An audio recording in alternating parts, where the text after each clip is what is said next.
La commune de Piré, sur la côte est de l'île de Tahiti, est située entre les communes de Maïna et de Papeete. S'étendant sur 35 km², elle comptait 14 710 habitants au recensement de 2007. Le conseil municipal de la commune de Piré compte 33 conseillers, dont 9 sont les adjoints du maire.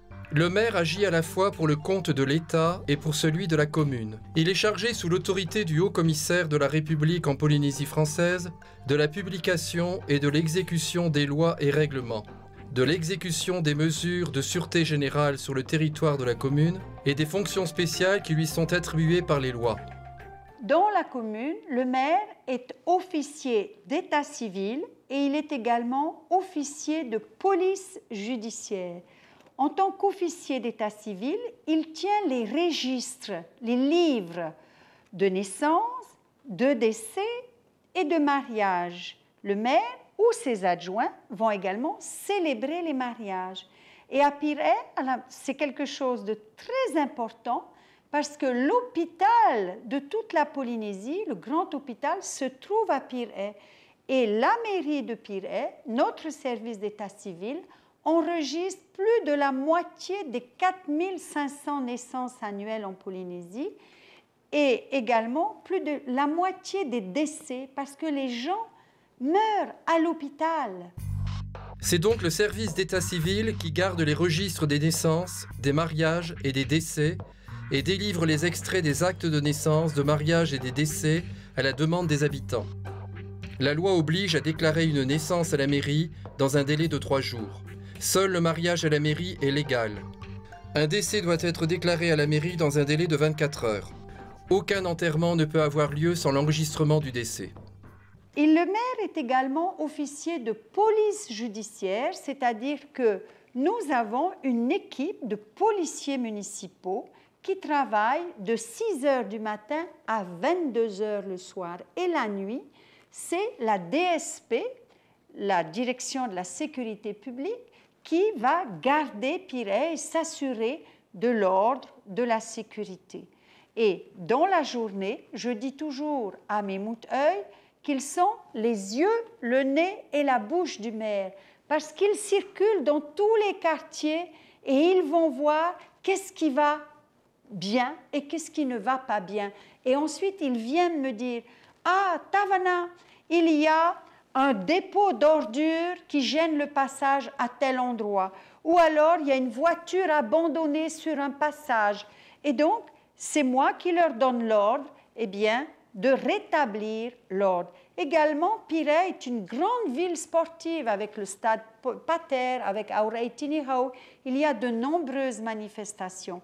Et avant chaque manifestation, moi-même ou mon adjoint chargé de la sécurité, nous allons vérifier que tout est bien équipé et installé, qu'il n'y aura pas de problème pour la sécurité de la population.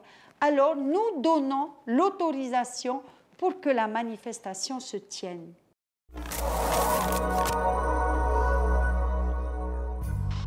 L'article 43 du statut d'autonomie de la Polynésie française du 12 février 2004 définit les différents services dont le maire a la charge dans sa commune.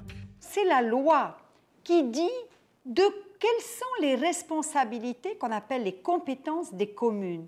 Alors, c'est la police municipale, c'est l'entretien des routes communales, ce sont les cimetières, ce sont les écoles du premier degré, la maternelle et l'élémentaire, et c'est également la distribution de l'eau potable, c'est la collecte, le ramassage des déchets et leur traitement, et ça va être une obligation dans les années qui viennent, le traitement des eaux usées. Et ce sont donc toutes ces compétences que la commune va mettre en œuvre par ses agents. Et tout ce que je vous ai cité, eh bien, correspondent à des services de la commune.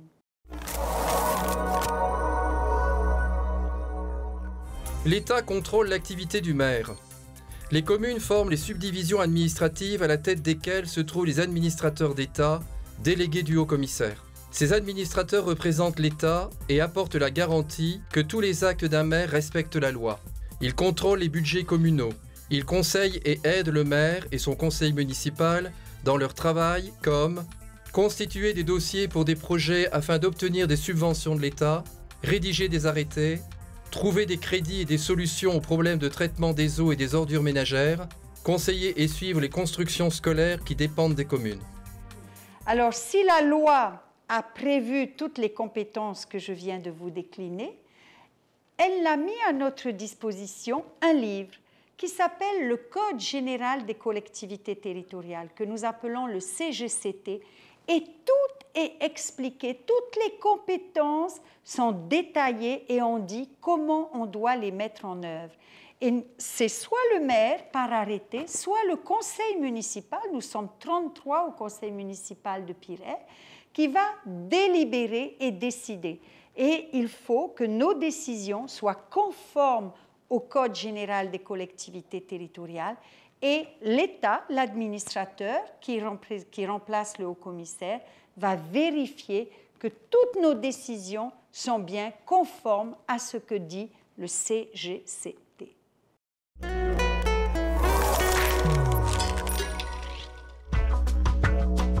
Peux-tu citer des fonctions des maires d'une commune de Polynésie française agissant comme représentants de l'État ?